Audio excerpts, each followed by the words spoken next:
This is Noah.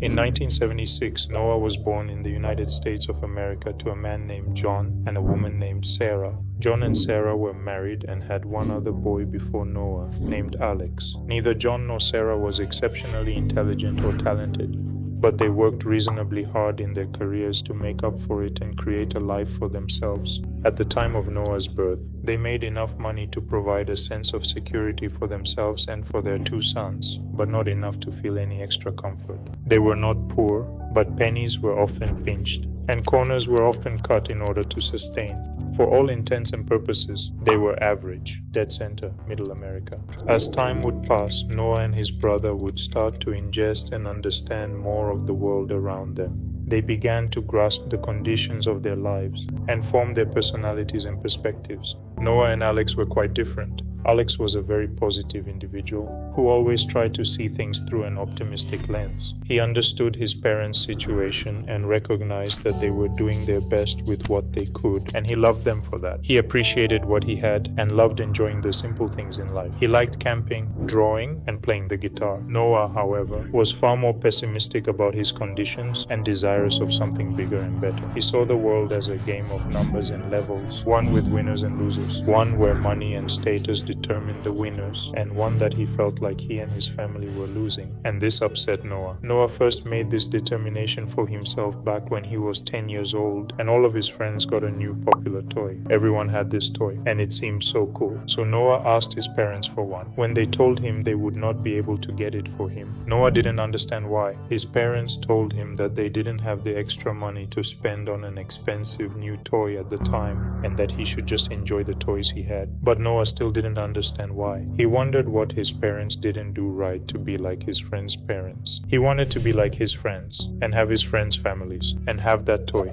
He wondered what it must be like to be that happy.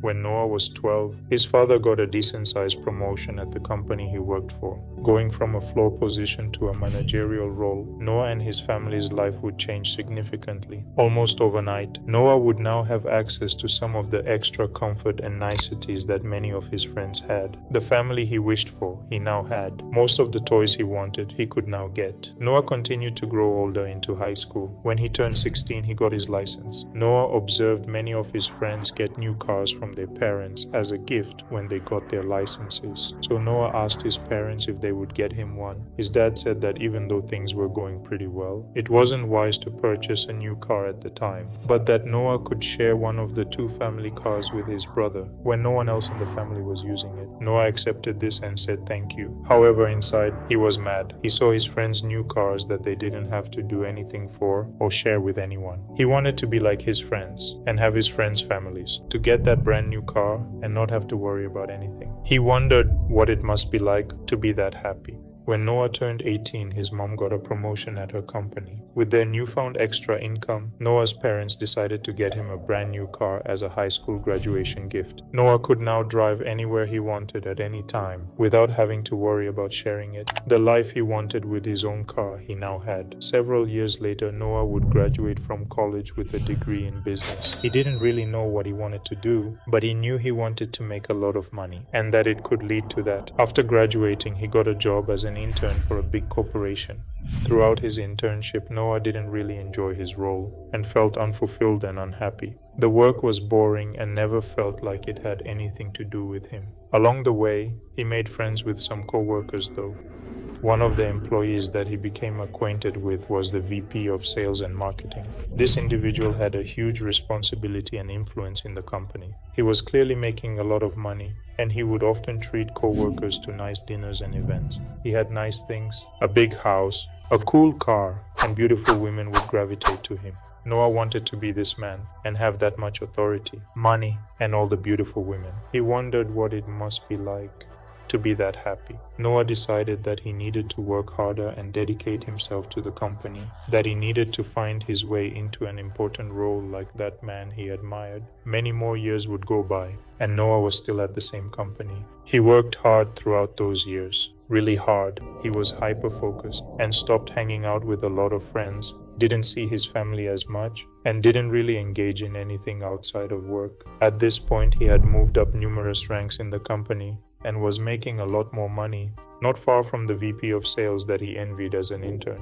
Noah had now bought himself his own home and a really nice new car. He had a decent amount of disposable income and could buy most of the things he wanted to. He could go out to nice restaurants and wear nice clothes. Noah was still not very happy or fulfilled by his work. He was working hard, but things were still boring and never felt like they had anything to do with him. Every day felt like the same. And Noah found himself always wishing for the day to be over. One day, a friend from college that Noah would still sometimes go out with on the weekends told Noah how he recently started working at a new company. His friend told him about how great this company was, how much opportunity there was to grow to the top and do exciting and important things, how much money was being invested into the company, how high the starting salary was, how much flexibility there was for employees, how nice everyone was, including the owners. Noah wondered what it must be like to work for such a great company. He wondered what it must be like to be that happy.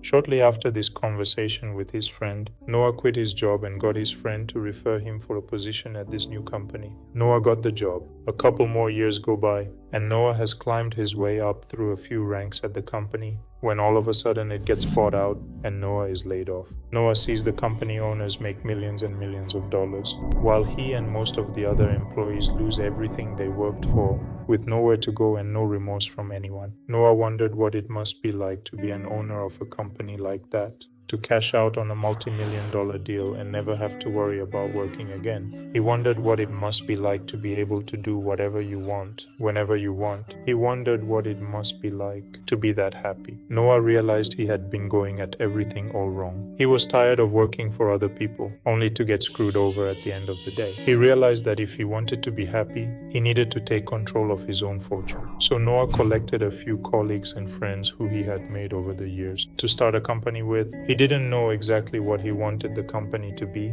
but he knew he wanted to make a lot of money and sell it at some point. With his newly established business partners, he brainstormed what industry and what product or service would be the most potentially lucrative to start a business around. 7 more years go by, and Noah and his partners have built a successful business with promising growth. Throughout these years, Noah has had even less time to himself. The demands of being a company owner and building a business from the ground up took everything Noah had. He had no time outside of work. He would wake up early, go to work, get home late, go to bed, and do it all again the next day. He lived and breathed the business. He cut out everyone in his life that wouldn't be of use to his business. He traveled all the time and rarely saw his family. No friends would never last.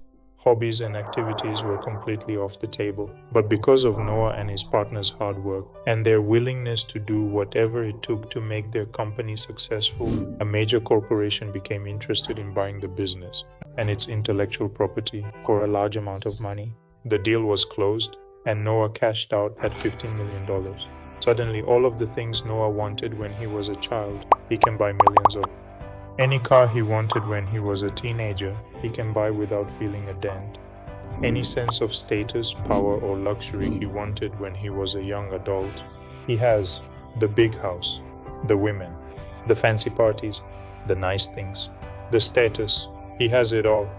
A year goes by. It is Christmas. Noah is with his family. This is one of the few times a year he sees his brother Alex. Alex asks Noah how things are going. Noah tells Alex about how bored he is not working anymore, how he doesn't really know what to do with his time, and feels kind of lost. He tells Alex how his remaining friends only seem to care about business and money, how they don't appear to care about him as a person, rather just a networking or business focal point. He shares how his last couple girlfriends were shallow and never really seemed to care about him or anything beyond money. He says how hard it is for him to meet new good people and feel excited about life. Alex empathizes with Noah and consoles him. Noah asks Alex how he has been and what he's been up to. Alex says things are pretty great and that he's been painting and camping a lot and playing a little guitar as well. Noah asks how he's doing for money and if he needs any help. Alex says thank you, but that he's doing fine. He says that he has enough money for him and his family to be comfortable. He says that he's been selling a lot of his paintings, photos, and designs and has been doing pretty well with that. He says it's a constant grind, but he loves making every piece and seeing the face of the people and clients that fall fall in love with them, that if he had to do this for the rest of his life, he would still be thrilled every day. Alex's wife comes into the room holding their newborn baby. Following her is a 5-year-old girl, Alex's other daughter. Alex goes on to share how great his wife is doing and how great his kids are doing. He says they were planning a trip to Spain for an art exhibition. Noah sees the life in his brother's eyes. He sees the passion and the sense of self. He wonders what it must be like to be that happy. He wonders why he never slowed down, why he never enjoyed himself, and stopped comparing himself to everyone around him. Why he never appreciated what he had, or what he liked to do. Why he gave half his life to becoming wealthy, owning a bunch of stuff, and impressing strangers, only to end up alone, unfulfilled, and unhappy. He asks Alex, "How did you do it? How did you find so much happiness?" Alex responds, "Noah, I just didn't look so hard."